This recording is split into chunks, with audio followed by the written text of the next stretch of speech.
ambapo mwaka 1975 baada ya operation ya Vivi vya ujamaa, eneo la Mlima Homo lilibaki tupu, na kwa mantikio baadaye serikali ikahitaji kutumia eneo hilo sehemu ya juu ya mlima kwa ajili ya shughuli za kijeshi za ulinzi wa taifa letu. Eneo hilo lilikuwa ni eka 10 mwanzo, baadaye ikawa ekari 300.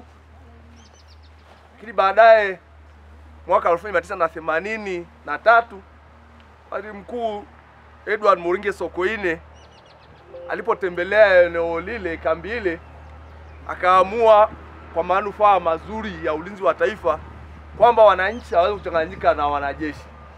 Akaamua akatoa hilo eneo, na serikali ikawa imeahidi kwamba ingetupa eneo mbadala katika maeneo mengine katika mkoa huu au ndani ya Tanzania, ili shughuli za ulinzi wa taifa ziweze kubaki katika hali inayostahiki. Hayo yalifanyika, lakini eneo hilo ambalo nalizungumzia ni eneo ambalo kwenye kabrasha hii wananchi waliokuwa wa kijiji cha Oldonyosambu walinunua eneo hili kutoka kwa muuzaji anayeitwa Ranjat Satyendra Thakore kwa kutumia wanunuzi 5, na hili jambo lilifanyika tarehe 18 mwezi wa 3 1963 kwa shilingi zipatazo 112,500 kwa huo mwaka wa 63. Huo mwaka ndio mimi nazaliwa. Kwa hiyo na mimi ndio naanza kuonaona dunia kwamba ikoje. Sijui kwa sababu nilizaliwa mwezi wa 8, nafikiri, na hili jambo lilifanyika mwezi wa 3, nafikiri baadaye mimi nilikuwa sijazaliwa basi kwa baada hiyo. Kwa hiyo wananchi hawa ambao sehemu yao ni kubwa tulioko nao hapa, wako watu wa familia ya kwa Lemingatu.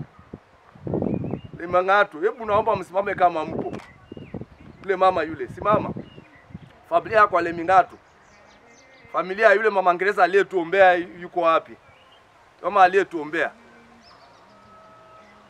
Nakumbuka katika baadhi ya watu na familia ya kina mwenyekiti, na wewe simama tu.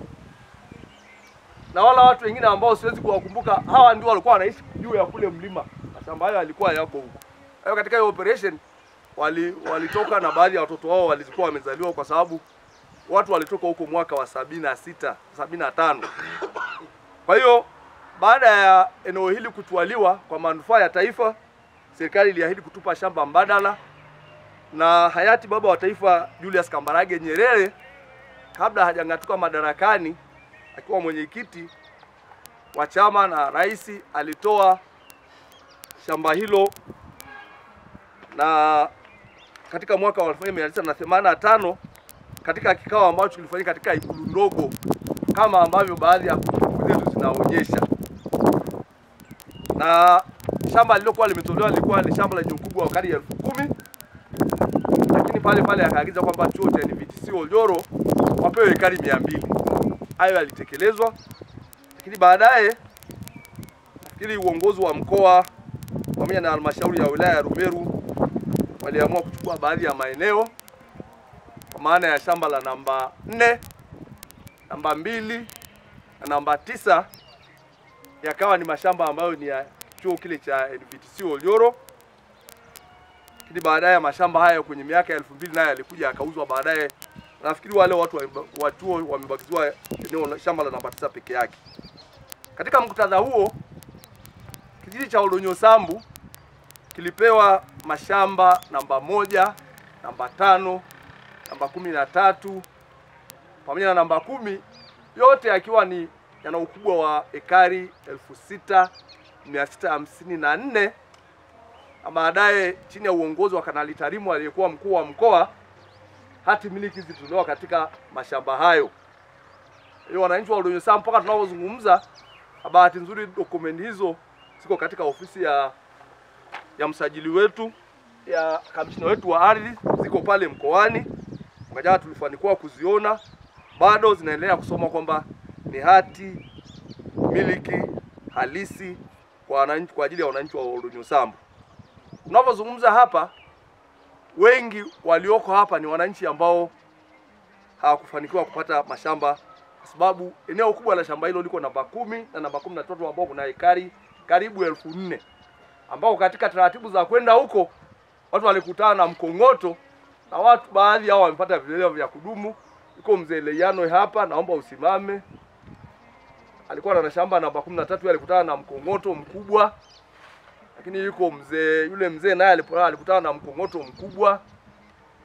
Alafu nani yule mwingine aliyekuwa hapa alikutana na mkong'oto mkubwa. Kumwacha huyo nitakuja baadaye kwako. Lakini Lekole, mzee Lekole yupo leo. Naomba tutoe hiyo kofia sasa uweze kuonekana, hiyo sura iweze kuonekana. Yule mzee ni kati ya watu waliopata mkong'oto kule. Lakini baadaye na mimi mwaka 98 nilipokwenda huko kwenye kashamba nilikuwa nimepewa, nikakutana nacho siku ya Jumapili tarehe 27. Mimi nina kilema cha kudumu. Naona huu mkono wangu sikuzaliwa hii. Watu wengine wakiona wanasema natembea kwa maringo. Yaani mimi nilikuwa nimepewa shamba kwenye eneo la namba 3 ule pamoja na yule bwana Lembris. Yule bwana tulikutana na mkong'oto saa 11. Hatutasimulia, lakini Mungu alituweka hai tupo. Kwa hiyo katika mkutadha huo mwaka wa 91, wakati shamba hilo nilikuwa ni shamba la NAFCO ambalo halikuwa na mtu yeyote aliyekuwa ndani yake, lilikuwa linalimwa na NAFCO. Kwa hiyo tulikabidhiwa shamba likiwa ni shamba la NAFCO. Lakini baadaye wakajitokeza wavamizi walionidi kuongezeka, na baadaye kwenye hadidu za rejea za baadhi ya ambazo nimewapa jana wakafikia 38, na mwisho wa siku mwaka wa 91 wakaja kuomba nao kwamba katika mgao huo wapewe kipaumbele, waachwe huko nao wapewe kwa sababu hawana mahali pa kwenda. Lakini mgogoro ulivyozidi kuongezeka, nafikiri mkuu wa wilaya aliyekuwa wakati huo mwaka wa 91 tulishauriwa tufungue shauri la jinai na baadaye la madai kwa ajili ya kudai hiyo ardhi. Shauri hilo liliendelea chini ya wakili Mwale kwa miaka 3 mfululizo. Kufikia mwaka wa 94 mwishoni shauri hilo likawa kama limeshamalizika baada ya kudhihirika kwamba shamba hilo ni shamba la wananchi wa Oldonyo Sambu.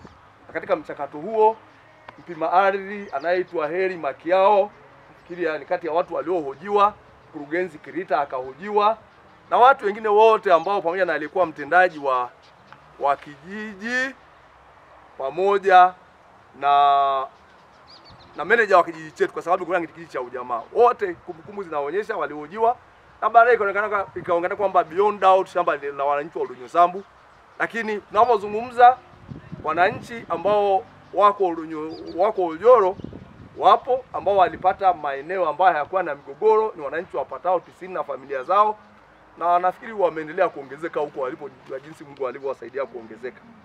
Kwa hiyo ilipofika mwaka 2003 yakawepo makubaliano kwamba wananchi hao walikuwa waondoke. Lakini kabla ya hapo makabidhiano yalifanyika, tukapata hati miliki na mgogoro ukaendelea, na hatimaye baadaye mwaka wa 95 Mwale akafariki alikuwa wakili wetu, na mgogoro huo kwa maana mtu amfuatilia akawa hayupo tena kusaidia kufuatilia. Lakini mwaka 2003 nafikiri tulipoa notisi na jeshi la wananchi kwamba sasa muhame kwenye eneo hilo, wakati wa mkuu wa mkoa akiwa na Njolai akaja akafanya kikao na hawa wananchi. Makubaliano yakawa ni kwamba hawa wananchi waliokuwa waamuzi wa Oljoro walikuwa waondolewe ili hawa wapate mahali pa kuondoka. Lakini ilipofika mwezi wa 7 nafikiri ilipita operation hapa, na ilibidi hawa wananchi wote waondolewe kwenye makazi ambayo ya shamba la jeshi ambao walikuwa sasa tayari ni la kwao kihalali na vielelezo vyote wanavyo, ili sisi tuweze kwenda Oljoro. Kwa bahati mbaya sana mtu wa kuwapeleka hawa wananchi Oljoro kwa maana ya serikali kwa maana yake hakupatikana, na wameendelea kukaa hivyo mpaka tunavyozungumza. Na tangu huo mwaka wa 2003 tumeendelea kulifuatilia jambo hili, na tarehe 1 mwezi wa 10 waziri mkuu akiwa Fredrick Sumaye nilifanikiwa kukutana naye pale kwenye ikulu ndogo. Nafikiri alikuwepo ule mwenyekiti ndiye aliyekuwa amechukuliwa eneo pamoja na mtu anaitwa Nyangusi. Yuko wapi yule mtu? Likirisio. Ndio watu pamoja na mimi tulifanikiwa kumuona waziri mkuu wakati huo, na akamwagiza Mohamed Babu kwamba hawa wananchi ambao serikali imechukua eneo lao ni eneo la halali, hawa wananchi waendelee kutunzwa kwa hali na mali mpaka serikali itakapopata mahali pa kuwapeleka. Basi hayo ndio yalikuwa makubaliano, lakini makubaliano ambayo mpaka sasa tunapozungumza hawa wananchi nilikuwa natamani, kwa sababu tu sijui ukubwa na ugumu wa ratiba yenu kwa siku ya leo, lakini mngefanikiwa kuona maeneo wanaoishi, hutatamani kuendelea kudhani kwamba hao ni binadamu. Ni watu, sisi kwa Masai ni watu wa mitara, wake watatu wanne, lakini wengi mpaka leo tunavyozungumza wako kwenye familia za watu, wamejiegesha kwa zaidi ya miaka 22 sasa tangu walipotoka kwenye kijiji cha Oldonyosambu. Kuendelea kusumbuana na serikali kufuatilia jambo hili kwa karibu, na mwaka 2015 aliyekuwa waziri wa ardhi William Lukuvi pale halmashauri alipokuja, hawa wananchi walikwenda kumuona, na katika kumuona akawa amewaahidi kwamba angewapa shamba mbadala lililokuwa katika eneo la Oljoro, eneo la Bwawani, shamba linaloitwa Tanzania Plantation. Mgogoro wake uliendelea, lakini baadaye serikali ilifanikiwa kuchukua ile eneo na hatimaye tukatoa vielelezo vyote ambavyo waziri yule mhusika alituambia. Yaani katika mkutano, katika kamati iliyokuwa imekuja kuratibu ugawaji wa eneo hilo, kamati ya Grace ilikuwa imetumwa na waziri Mabula wa ardhi wakati huo, ilishindwa kuwapa kipaumbele wananchi wa Oldonyosambu, pamoja na mikakati yote ya uongozi wa chama kwa maana ya kata, kwa maana ya wilaya na hata mkoa kwa karibu, ili waweze kupewa stahiki hiyo ambayo walikuwa wanastahiki.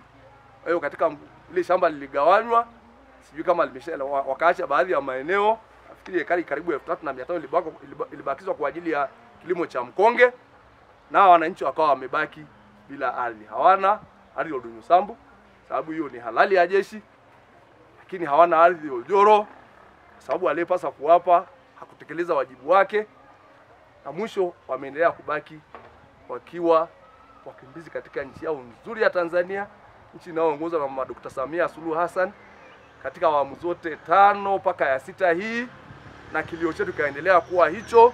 Na mwaka jana pamoja na misafara kadhaa ya kwenda Dodoma kuonana na wabunge na mawaziri, mwaka jana mwezi wa pili, katika mkutano wa mbunge wetu wa jimbo la Arusha Magharibi, Mheshimiwa Noah Saputu Lemburis aliuliza swala hili la ardhi hiyo kwa Wizara ya Ardhi pamoja na Wizara ya Ulinzi, kwa sababu ya usikivu wa wizara yetu ya ulinzi.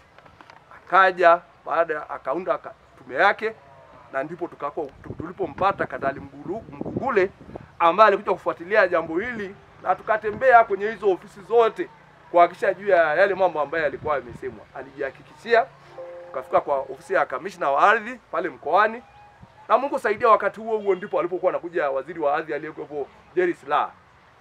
Akaja tukaonana naye tarehe 19 mwaka jana. Nafikiri wananchi waliokwenda kumuona walikuwa ni wengi zaidi ya hawa, na akawa ameahidi kwamba angelimaliza tatizo hilo, angemaliza baada ya kuona vielelezo na dokumenti zilizokuwepo. Mabadiliko ya wizara yalipotokea mwezi wa 7, tukaletewa Mheshimiwa Deogratias Ndejembi ambaye kupitia mbunge wetu tuliendelea kuwasiliana na yeye tukitaka kwenda Dodoma, anasema atakuja.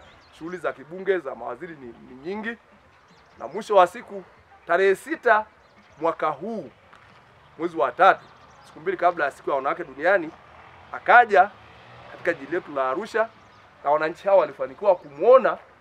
Katika mkutano ule akawa ameahidi kwamba anataka historia ya jambo hili iishe, asiendelee kwamba alipita waziri fulani, Akasema ataenda kutuma timu kutoka wizarani ya wataalamu wake waje wajiridhishe na jambo hili, ili waweze kushiba maelezo, hatimaye mwafaka uweze kupatikana. Timu hii ndio iko hapa leo. Naomba tumpigie Mheshimiwa waziri wetu na rais wetu vigelegele vingi, kwa sababu amekuja kutatua kero hii. Yaani hamwezi kupiga vigelegele na makofi. Leo Mheshimiwa waziri muhusika ametekeleza agizo hilo alicho wamesema.